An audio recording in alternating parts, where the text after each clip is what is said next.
আসসালামু আলাইকুম রহমতুল্লাহ বরাকাতু। অনেক দিন পর একটা রেসিপি নিয়ে আসলাম, গরুর কলিজা ভুনা। ব্যবসা কলিজা একসাথে ভুনা করলে আমার কাছে খুব ভালো লাগে, আপনাদের কাছে কেমন লাগে আমি জানি না।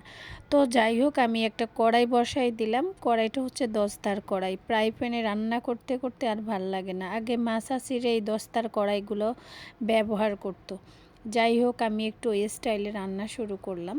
মশলাগুলোর পরিমাণটা ঠিক মতো দিব, যেহেতু আমি 1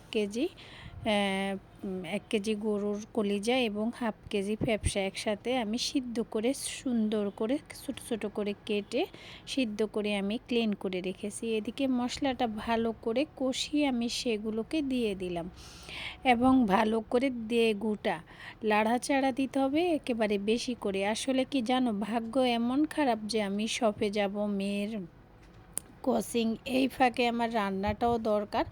কি আর করব, যখন বলে না দরিদ্র যেখানে যায় সমুদ্র সেখানে শুকায় যায়। হুট করে কারেন্টটা চলে গেছে, ভাত বসিয়ে দিলাম গ্যাসে। আর কি করব, তাড়াহুড়া করে রান্না।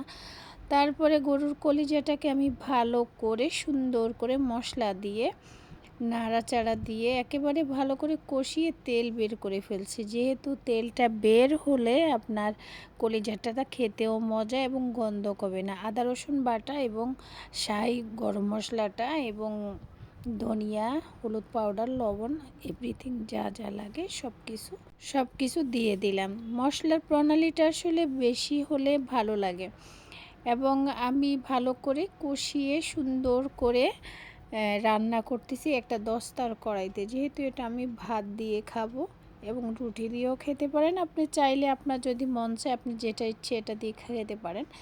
তো আমি হাফ রান্না করে রেখে দিয়েছি, কিন্তু এই যে আমার ফাইনালি যে রান্না সেটা আমি দোকান থেকে এসে রান্না করতেছি।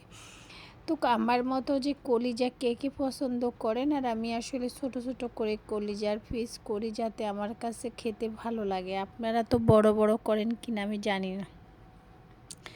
এটা সাদা ভাত, রুটি বা পরোটা দিয়ে আপনারা পরিবেশন করতে পারেন, বাচ্চাদেরকে খাওয়াতে পারেন। এটা শরীরের জন্য অনেক অনেক উপকার।